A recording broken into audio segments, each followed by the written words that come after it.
অয়ন, বেলা 2টোর সময় গতকাল রাত 10টা থেকে আজ সকালবেলা পর্যন্ত যে সমস্ত ইন্টার্ন, হাউস স্টাফ এবং মানে অন্যান্য নার্স থেকে আরম্ভ করে প্যারামেডিক্যাল স্টাফ থেকে শুরু করে ওয়ার্ড বয় থেকে শুরু করে ফ্যাকাল্টি মেম্বার যারা যারা ছিলেন এই রেসপিরেটরি মেডিসিন বা চেস্ট ডিপার্টমেন্টে কর্মরত, তাদের প্রত্যেককে বেলা 2টোর সময় এই তদন্ত কমিটির সামনে উপস্থিত হতে বলা হয়েছে এবং তাদের থেকে বয়ান সংগ্রহ করা হবে।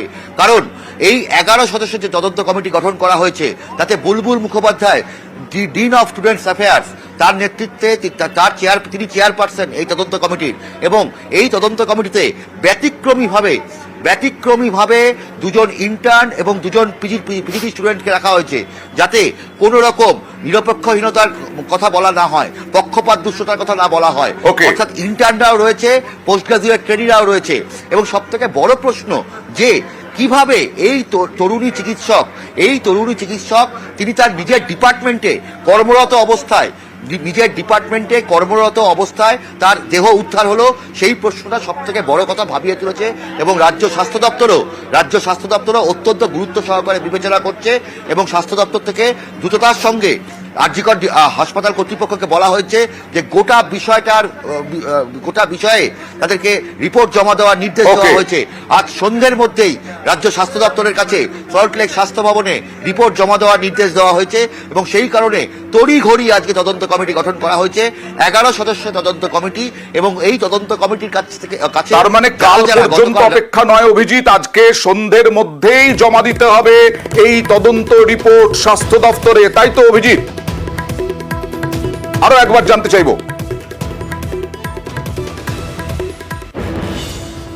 প্রাথমিক তদন্ত রিপোর্ট জমা দেওয়ার নির্দেশ দেওয়া হয়েছে এবং দেখা হচ্ছে যে ডিপার্টমেন্টের কেউ এই ঘটনায় কোন রকম ভূমিকা আছে কিনা সেটা সবার আগে চেষ্টা করা হচ্ছে খতিয়ে দেখার।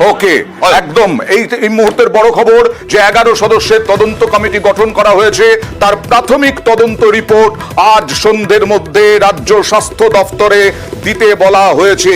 বিষয়টি যথেষ্ট গুরুত্বপূর্ণ আর তাই ছুটে গেছেন কলকাতা পুলিশ কমিশনার, আর তদন্ত কমিটি দ্রুত করা হয়েছে এবং আজ সন্ধ্যের মধ্যেই তদন্ত কমিটি রিপোর্ট জমা দেবে, প্রাথমিক রিপোর্ট রাজ্য স্বাস্থ্য দপ্তরে। আর প্রতিবেশী এবং অন্যান্য পড়ুয়ারা কি বলছেন দেখুন। খুবই ভালো মেয়ে, প্রচন্ড ভালো মেয়ে, মানে ওর মতন ভালো মেয়ে হওয়া মুশকিল। প্রচন্ড ধীর স্থির, কোনো বেশি চিৎকার নেই, চেঁচামেচি নেই। শুনেছিলাম যে সুইসাইড করেছে, এটা শুনেছিলাম। কষ্ট তো অবশ্যই লাগছে, এত ছোট থেকে দেখছি জানি। সকালবেলায় কোন ওর বাবা মা কাঁদতে কাঁদতে যাচ্ছে, বলছে আমার মেয়ে আর নেই, আমার মেয়ে সুইসাইড করেছে, এইটুকু খবর শুধু শুনেছি, আর কিছু নয়, একদমই নয়। এরকম একটা ঘটনা পাড়ায় একটা মেয়ে, ভালো মেয়ে, সে নেই, এটা মানতেই খারাপ লাগে। এখনো কথা হয়নি, আমাদেরকে এখানে কথা বলার জন্য ডেকেছিলেন স্যারেরা, আর বললেন ডিপার্টমেন্টে যেতে। আপনারা কোন ডিপার্টমেন্টে? চেস্ট ডিপার্টমেন্টে। আপনাদের না, এটা পরে আমরা বলবো আপনাদের, আগে কথা বলি। কলিগ তো আমরা সবাই। সিসিটিভি রয়েছে ওই ফ্লোরের মধ্যে, কোনো সিসিটিভি? এটা দেখুন, আমি তো বেসিক্যালি মেন্টালি আমি খুব স্যাটার্ড এই মুহূর্তে, ঠিক আছে? তো আমি অতটা ভেবেচিন্তে দেখিনি, আমাকে এখানে ডাকলো, আমি এলাম। অবশ্যই এই ঘটনায় কি পদক্ষেপ করছে, কি তদন্ত হচ্ছে সেই দিকে আমাদের চোখ থাকবে। তবে এখন একটা ছোট্ট ব্রেক, তারপরে ফিরে আসছি।